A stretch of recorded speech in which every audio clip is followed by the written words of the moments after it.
Hello guys, welcome back to the channel, and today we are continuing prospect discussions here, and this time we are breaking down the top 10 defensive prospects the entire NHL has to offer. We all know the great young up-and-coming names that we have seen on the defensive front this past year, with Cale Makar winning the Calder, Quinn Hughes right behind him, and Adam Fox not far off either, just to name a few defensemen. But who are truly the next big crop, the next group, the top 10 defensive prospects the NHL has to offer? Stay tuned until the end of this video to find out all the deets and all my thoughts on that front, and also make sure to hit that like and subscribe button if you end up enjoying this kind of hockey content, because these videos do take quite a bit to make, so any love would really be appreciated. And make sure to let me know your thoughts in the comments below, whether you agree or disagree at the end. And just a quick disclaimer, guys, these videos, when I come up with my list here for you today, a lot of different information goes in hand with deciding these players, a lot of varying factors. So if you're wondering why don't I have a certain guy mentioned or as an honorable mention or part of this top 10 list, make sure to ask me in the comments below and I will definitely give you an answer. It'll probably be a solid one nonetheless, because a lot of guys you will see here not actually in the list, so hopefully I'll have them in the honorable mentions for you at the end of this video. But without further ado, guys, let's get right into it. Starting off at number 10, we have one of the many great puck-moving defensemen you'll see on today's list, and it is first-round pick from 2017 for the New Jersey Devils, Ty Smith. Ty Smith, the 20-year-old left-handed defenseman, he's 5'11", 175 pounds, and playing in the WHL this past year. In 46 games played, had 19 goals, 40 assists for 59 points. The year prior, in the 18-19 season, he had 69 points in 57 games, including 7 goals and 62 assists. So, remarkable numbers for a guy like Ty Smith, and you're getting a superb two-way defenseman when it comes to his skating ability and his playmaking ability. He loves to get in the offensive zone and really help command the power play as the power play quarterback, as is the same with many guys I'll be breaking down with you today. But truly such a balanced defenseman, is sure to be that next big thing on the defensive front for the New Jersey Devils. They've been needing a secured puck-moving defenseman. Will Butcher was solid in his rookie year, but he's taken a quite decline since then. We'll see if he can bounce back, but there aren't a lot of guys to rely about in that defense, long-term speaking, to be a great puck-moving defenseman, and Ty Smith is definitely leading the way. So if there's anything to be excited about, and there's plenty for the Devils, and I've talked about them in previous videos, including Ty Smith, he is definitely one of the biggest reasons as to why. A great puck mover, a strong transition game, has a superb shot, but great playmaking and passing ability. He truly has a smart vision, and he's very meticulous as well. A lot of these other defensemen are too, but he really stands out. A lot of potential to be a top-line defenseman in the NHL. I fully see him competing for the Devils spot in the lineup throughout camp next season. If not, then he will definitely be one of the first call-ups starting out in the AHL again. But I expect a lot from Ty Smith, and I fully think that he's going to have quite the impact for the Devils as soon as next season. Next up at number 9, we have another really solid and such a balanced two-way defenseman, and that is former first-round pick by the Arizona Coyotes back in 2019, just a year ago, and Victor SODERSTROM. If you don't know him, SODERSTROM, the right-handed defenseman, 19 years of age, he's 5'10", 165 pounds, was drafted in the first round, as I mentioned, playing in the SHL, which is one of the better hockey leagues out of North America, playing in Europe and Sweden for sure. And 35 games played, had 5 goals, 11 assists for 16 points. The year prior, in the 18-19 season, 44 games played, 4 goals, 3 assists, 7 points. So strong numbers there for a teenager nonetheless, playing in a great men's league. And thus far in the 2020-2021 season in the SHL, he has 6 points in 12 games at the time of recording this. So when it comes to SODERSTROM, he's a fantastic puck mover. He has a ridiculous shot on that blue line as well, or even pinching up to say B in the left or right dot, whatever it may be. And he's just so balanced overall. When you're talking about maturity, he is definitely up there above his years by far, and I fully expect him to be a huge part to the Arizona Coyotes sooner rather than later. It'll be interesting to see how long it takes him to transition to the NHL level. I don't think it'll be long. It might be as soon as next year, because I don't know necessarily what the stipulation is regarding his ELC, if he will be making that jump yet. It would make sense though if he does, but SODERSTROM has a lot to offer, and I really think for a Coyotes team that has been struggling with multiple aspects of that lineup and on that offensive front, SODERSTROM is going to help take some relief off the shoulders of their captain, Oliver Ekman-Larsson. Another suite as well to really help balance out that defensive front with their two-way game. But SODERSTROM, a lot to love there, adding on to that blue line with guys like OEL and Jacob Chutrin as it is, and great things are going to happen. So SODERSTROM, I fully expect to have quite the future as a dominant two-way defenseman in the NHL. Next up at number At number 8, we have Thomas Harley. Harley is a very interesting prospect because I didn't have nearly as much knowledge about him really until the start of this year's playoffs when I started doing research on him, and I realized that, wow, he's actually playing, because I believe he was playing in the playoffs for the Stars this past year. I remember seeing his name. But getting into Harley, if you don't know him, the 6'3", 190-pound defenseman, 19 years of age, was drafted in the first round just a year ago, like SODERSTROM, for the Dallas Stars. And in the OHL this past season, in 59 games played, he had 18 goals, 39 assists for 57 points, and he also had one game in the NHL, and I do believe that was a playoff game if my memory serves me correct. If I am wrong, though, let me know in the comments below.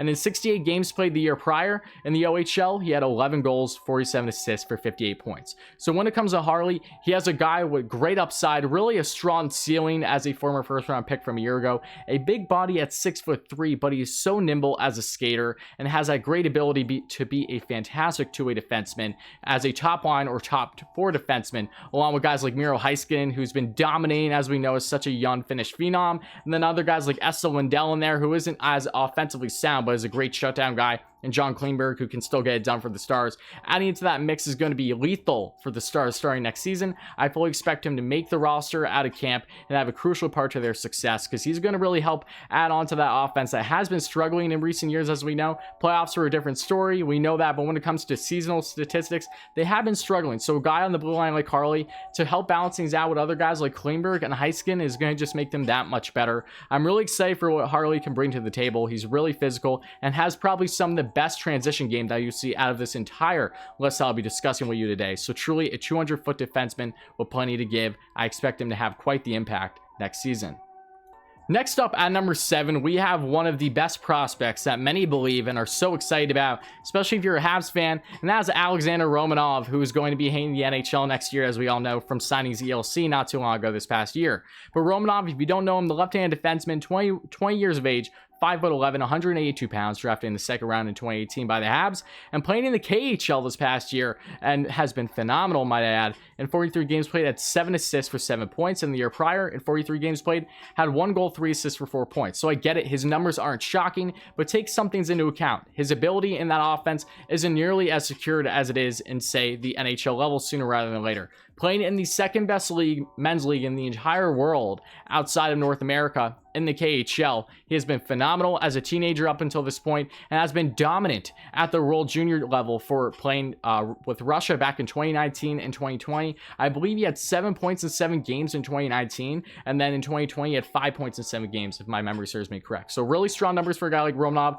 Really was eye-opening in the junior championships for Russia, and just in the KHL overall. He's a great transition game too. He's a physical defenseman, even though his size will not necessarily tell you that. He lays out some great hip checks you'll see here or there, and just has such a balanced two-way game. He might be a little iffy with some of his decision making here or there, but overall, he has great upside, definitely a top 4 defenseman, if not top line defenseman in his NHL career, and will be competing for a spot in the Habs roster next year. And I fully expect him to get there, because Romanov is not a guy, to me at least, that's going to get much time in the KHL. I think he's above the AHL level at this point in his career, and I think he's going to have quite the impact for the Habs with a great defense in front of him, leading the way with guys like Shea Weber, Jeff Petrie, among others. It's really balanced out. That roster looks great, and Romanov is going to be a crucial factor into how they progress over these next 5 years, with having a great balance with what Marc Bergevin has done this NHL offseason. So a fantastic skater, great 200-foot game, and plenty to give. Next up at number 6, we have my favorite prospect on this list, and if you guys know the channel, then you know why. That is Nils Lundkvist. Nils Lundkvist, originally drafted in the first round back in 2018 by the New York Rangers. In the latter half of that round, the 20-year-old right-hand defenseman, he's 5'10", 174 pounds.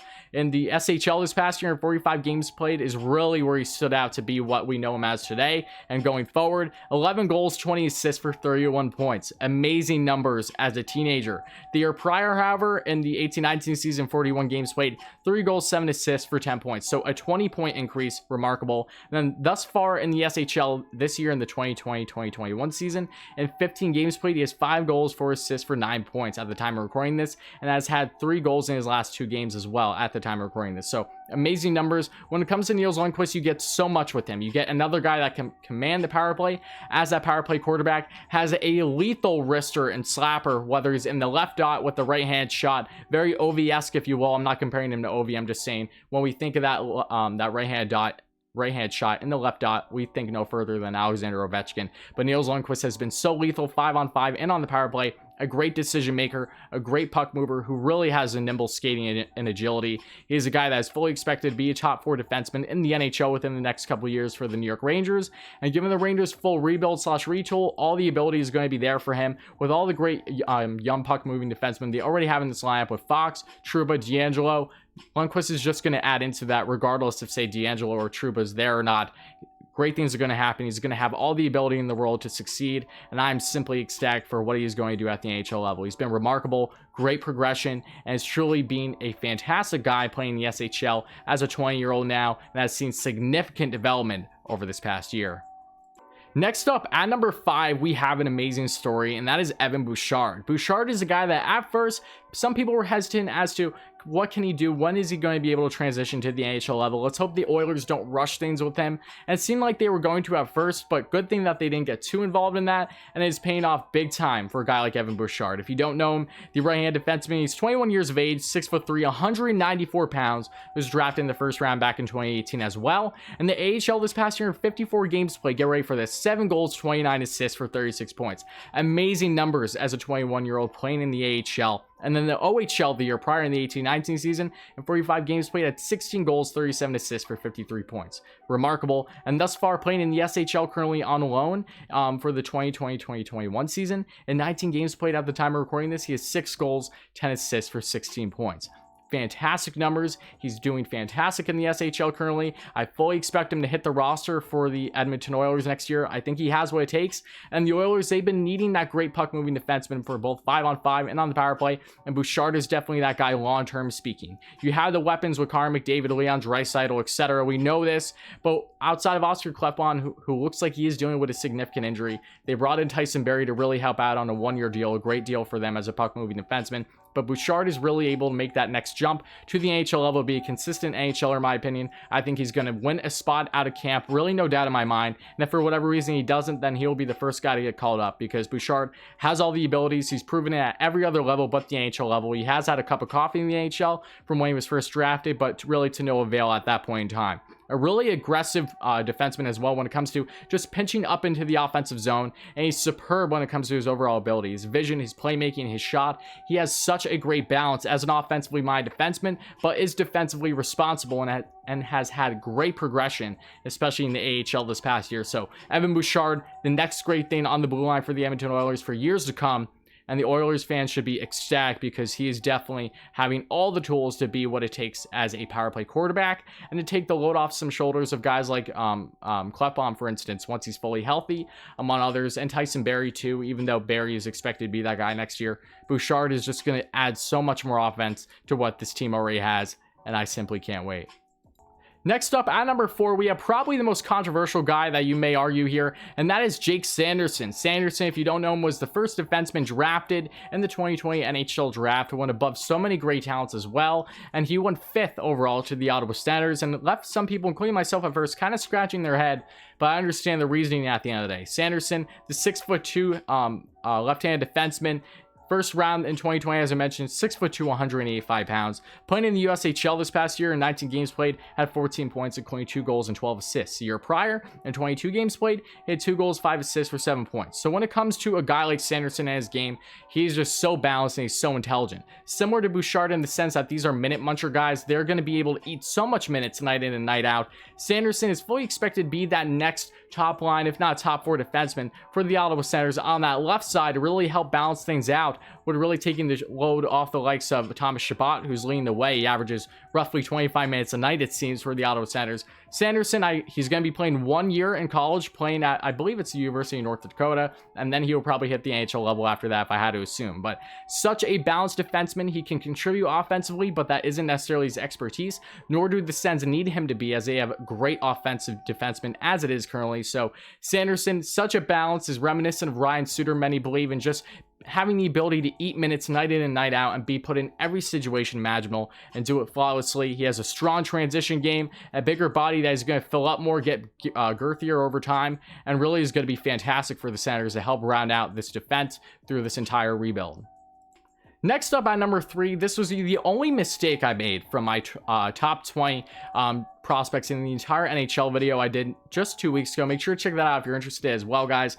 I had MORITZ SEIDER lower than some other guys that you've seen on today's list, and that just did not sit right with me after doing it. I felt that I wasn't evaluating SEIDER enough, and he is deserving to be up here in the top 3 for sure, because he is truly a remarkable defenseman that is going to have such a splash in the Detroit Red Wings lineup next season. But if you don't know him, SEIDER was a surprise pick to many by Steve Yzerman when he drafted him just 2 years ago.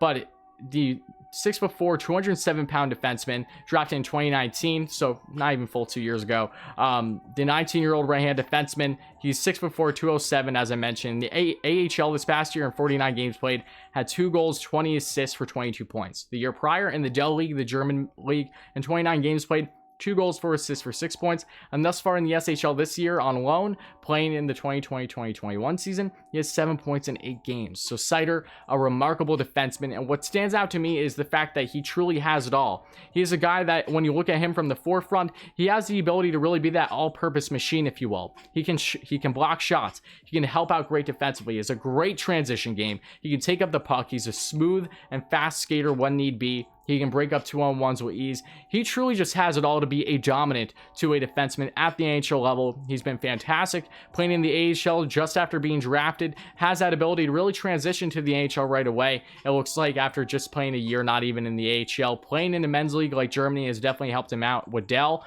And I think SEIDER really has it all to be a great two-way defenseman, a puck-moving defenseman. And they know the Detroit Red Wings in this full rebuild, they need that number 1 defenseman, and SEIDER is no doubt in my mind to be that next guy for the next decade plus. He is fantastic. He's really the best defenseman that the Detroit Red Wings have had on that blue line since a guy like Nicholas Cromwell. And if you want to go further, it is obviously the great one, Nick Lidstrom. Not comparing him to Lidstrom or Cromwell. I'm just saying SEIDER is definitely going to be the best defenseman on that blue line, in my eyes at least, since those guys were on the roster. So I want to know your thoughts on SEIDER, though. A fantastic talent, and he's honestly one of my favorites on this entire list. He has such a different ability than a lot of these other guys I've discussed with you today, and I think he's going to be fantastic and dominant in an increased role, a heavier role with the Red Wings next season as they continue their full rebuild.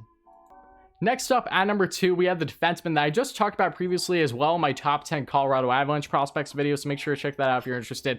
But it is Bowen Byram, and what a story Bowen Byram is. We all know the hype with Bowen. He's been one of the most coveted prospects in the NHL going into the 2020 NHL draft class, at least. Once that draft class happened, he's still very coveted, but just not as high as one would have believed from a year ago. Nonetheless, though, Byram, the left-hand defenseman, 19 years of age, 6'1", 192 pounds, was drafted in the first round just a year ago, as I mentioned, and in the WHL this past year in 50 games played, 52 points, including 14 goals and 38 assists. The year prior, in 67 games played, 71 points, including 26 goals and 45 assists. A fantastic defenseman. This guy has the ability to be a great puck-moving, top-line defenseman, power play quarterback as well. And they already have Cale Makar, so you bring Bowen Byram in the list, and you're just like, oh my god, how much better can this team get? And the answer is very, very better.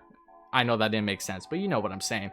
Nonetheless, though, Bowen Byram really has all the tools. He's a remarkable skater with a wicked shot from that blue line and in the offensive zone with that left-hand shot, whether it's in the right dot, on the power play, whatever it may be, he can do it all for you. Great vision, great transition game, such a sound skater as well. And adding into that lineup, I fully expect him to compete in camp. I think he'll have a strong chance of making the roster. It won't necessarily be easy because the Avs are deep, as we know, but if there's one guy that I fully expect to make this roster out of everyone, all the rookies competing, it's probably a guy like Bowen Byram. He has the ability as well, and in the case scenario where he doesn't make the roster right away, he will surely be a call-up, as well as other defensemen like Connor Timmins, for example. Those two are really going to be competing, and they already have depth as it is, so I'm really looking forward to see how things go in camp. But Bowen Byram really has all the potential to be one of the best puck-moving defensemen the league has to offer over this next decade, so watch out. And at number 1, we have Jamie Drysdale. Now, you might be wondering, Tyler, why do you have Jamie Drysdale at number 1 already? I get it, he wasn't even the first defenseman selected in the 2020 NHL draft, but here's my reason here. Jamie Drysdale, the 18-year-old defenseman, right-hand defenseman, 5'11", 170 pounds, drafted in the first round by the Anaheim Ducks, as we know. And then the OHL this past year in 49 games played, 47 points, including 9 goals and 38 assists. The year prior, in 63 games played, had 40 points, including 7 goals and 33 assists. So quite the progression, going from not so much a point per game player to basically a point per game player in the OHL. And Drysdale is truly the most high-flying guy when it comes to defense out of this entire list for you today. When it comes to offensive ability, it really doesn't get much better than Drysdale, or at least it doesn't get that close to a guy like Drysdale. They're all kind of neck and neck, but Drysdale, the fact that he landed with Anaheim is a surprise to many. I could see him going in the top 5 at first, but he's really like another forward out there. Going into that offensive zone, playing the OHL this past year, has been simply dominant as a power play quarterback as well. A strong transition game. He's not terrible in his own zone by any means. Just great overall ability. He isn't a big stature defenseman, but he's going to thrive for the Anaheim Ducks, who have really been defensive gurus over these past 5 years, drafting defensemen, if not longer. Really since the start of guys like Hampus Lindholm, if you're going along the likes of guys like Cam as well. I don't know why I'm blanking out his last name currently, but you guys get the idea. Cam Fowler, that is. But nonetheless, Jamie Drysdale has all the tools to be a fantastic offensively minded defenseman, a power play quarterback. And what really separates him from the rest too is, comparing to Bowen Byram, for instance, is Drysdale does have a full capability to hit the NHL as soon as next year. He won't be able to hit the AHL right away, because I believe he would have to wait at least 2 years before hitting the AHL, given that he's only 18. So when it comes to Drysdale, the potential to come out of camp with the Ducks is definitely there. And even with them kind of being deep in that camp going into next season on the defensive front, we're getting guys like Kevin Shattenkirk as well. I think he has a strong chance, and that really is kind of what separates him from the rest. Being able to hit the league and make an impact in his first year in the NHL. He will have the chance to compete for the Calder if he can have a great season. Won't be easy because he won't have a fantastic offense in front of him, but Drysdale is going to be that next great puck-moving defenseman for the Ducks as they kind of continue this rebuild/retool too, but a lot of promise with Drysdale and truly a fantastic talent. Now getting on to some honorable mentions, and there are plenty of other defensemen I can mention too, but these are just a few that first came across my head when I was doing my research as well. You have Cam York, obviously, from the Philadelphia Flyers. Same thing with Igor Zamola, and other guys like Scott Prunovich, who was a 2018 draft pick, I believe, by the St. Louis Blues. He's really been strong. Philip Broberg by the Edmonton Oilers. He just missed the cut here. Jake Bean, the original draft pick back in 2016 by the Carolina Hurricanes. An amazing talent who's been dominant. Just has taken a little bit longer to progress and maybe one would have originally assumed. And then you have Jacob Bernard Docker from the Ottawa Senators, another great talent. Cal Foote from the Lightning, brother of Nolan Foote, who's now with the Devils after being traded from the Tampa Bay Lightning, another great prospect. Then you have other guys, Ryan Merkley from the San Jose Sharks, a very interesting one, a very strong offensively minded defenseman. And then going further, you have Matthias Norlinder, who I'm a big fan of, from the Montreal Canadiens, among others. But that is really all I have for my honorable mentions for you today. I know there's plenty of other defensemen, so if you are wondering why I didn't mention or say have a guy on my list, make sure to let me know in the comments below. I would love to hear it. And also make sure to check out my previous videos. I have them in the end screen shortly. But thank you so much, guys. Stay tuned for more great prospect videos shortly regarding top 10 prospect rankings for other teams, whether it's the Carolina Hurricanes, among others. I'm going to do plenty of individual team lists as well. And stay tuned for my list for the top 10 center prospects in the NHL and the top 10 winger prospects, among other things. But thank you all so much, guys. It means an absolute ton. Hit like, hit subscribe, all those great things. And I'll be back real soon.